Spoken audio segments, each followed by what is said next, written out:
नमस्कार, मी सुनील बगाने. नमस्कार, मी स्नेहा जाधव. आम्ही आता पातळी शिवारात आलो होतो. एडीएमसी पण आपण त्यांची कोबी वगैरे यांच्यावर स्प्रे केलं होतं. त्यांनी पुन्हा एकदा आज परत फवारणीसाठी बोलवलं. नमस्कार दादा. नमस्कार. तुम्हाला कसं वाटली आपली सर्व्हिस एकदम छान वाटली. जेव्हा फोन केला तेव्हा वेळेवर येता आणि चांगल्या प्रकारे तुम्ही फवारणी केल्याबद्दल सर्व शेतकऱ्यांचे समजा इथे होतं अडचण होते फवारणीसाठी. बरोबर. तर ती सर्व प्रमाणात एकदम चांगल्या प्रकारे होती. त्या दिवशी ताई तुम्ही होता, कशी वाटली आता आपली फवारणी? खूप छान वाटली. माल पण खूप छान झाला. हो, कारण की पहिले रिझल्ट जवळजवळ 100% एकदम चांगले आहे. सर्व शेतकऱ्यांनी वापरायला काही अडचण नाही, हरकत बरोबर. नाही. इतर शेतकऱ्यांना तुम्ही त्यांनी बी वापरायला पाहिजे. लाईक मिळाले. अच्छा, 3000 लोकांनी बघितलं, 1500 लाईक मिळाले. बाबर, चांगलं. जरा असं तुमचं सगळ्या शेतकरी बांधवांना आम्हाला सपोर्ट पाहिजे. तुम्ही सर्व समाधानी आहेत म्हणजे आपल्या हो. स्प्रेने?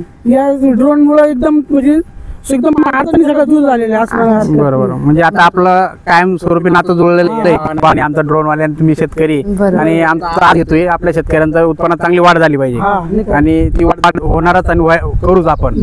तर तुमची साथ सगळी अशीच नेहमी राहू द्या आणि नेहमीच तुमच्या आजूबाजू शेतकरी काही आपले नातेवाईक असतील त्यांनाही कळवा व असं ड्रोन आला म्हणजे प्रत्येक शेतकऱ्याला माहिती झाला पाहिजे. हा ड्रोन आला, ड्रोनची फॅसिलिटी काय, कुठल्या पिकात म्हणजे फायदा होणार आहे, कुठल्या पिकात इफेक्ट होणार आहे याची माहिती आम्ही तुम्हाला दिली आणि तुम्ही जाणून घ्या. वाटलं कधी आले कंपनीला व्हिजिट मारा. आपली इथेच कंपनी आहे MIDC ला, अंबड MIDC ला. ते तुम्ही व्हिजिट मारू शकता आणि कंपनीचं बी तुम्हाला कळेल की कंपनी खरंच हे स्वतः मॅन्युफॅक्चर करता बा असं. हो, आम्ही स्वतः बनवतो ड्रोन स्वतः. आणि आपले सगळे जे पायलटची सर्व्हिस कशी वाटली तुम्हाला ते? आणि आम्ही सगळे जे पायलट ठेवले आपले शेतकरी ठेवले. आज उद्देश आपला शेतकरीतला मुलगा आहे, आपल्या शेतीला काय फायदा होतो, काय तोटा होतो ते आमच्या पायलटांना सगळ्यांना समजतं. ते हिशोबाने कसं औषध बनवतो, काय बनवतो, तुम्हाला गायडन्स, तुम्हाला अंदाज पायलटांचा. म्हणजे आम्ही सुद्धा शेतकरीच आहे म्हणून आपल्याला कळतं की खरंच शेतकरीला काय हवंय त्याचा आम्ही प्रत्यक्षात अनुभव देतो. तुमच्या म्हणण्याप्रमाणे जसं आपण पहिले पाटावर तुम्ही पंप घ्या, किती पंप मारायचे तुम्ही साधारण? आता तुम्ही बघितलं किती वेळ लागायचा तुम्हाला, किती तास लागायचे?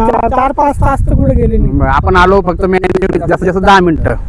याच्यात आपण सगळं मॅपिंग वगैरे करून सगळं तुम्ही समाधानी येत नाही. म्हणजे आता पाऊस पण नाही, समजा पाऊस 10 मिनिटं 20 मिनिटं तर तुम्ही समाधानीत बोल लवकर फवारणी. तर तुम्हाला आज होणं शक्य नव्हतं. नाही, रिझल्ट लागतो ना मग पाऊस. फवारणी झालं, पाऊस नाही आला पाहिजे फवारणी. आणि एकूण एक पिकाला ते फवारणीचा स्प्रे जातो. तुम्ही स्वतः बघितलंय, स्वतः वावरात फिरले पण आहे. चालेल, असेच साथ राहू द्या. हो, समाधानी राहा.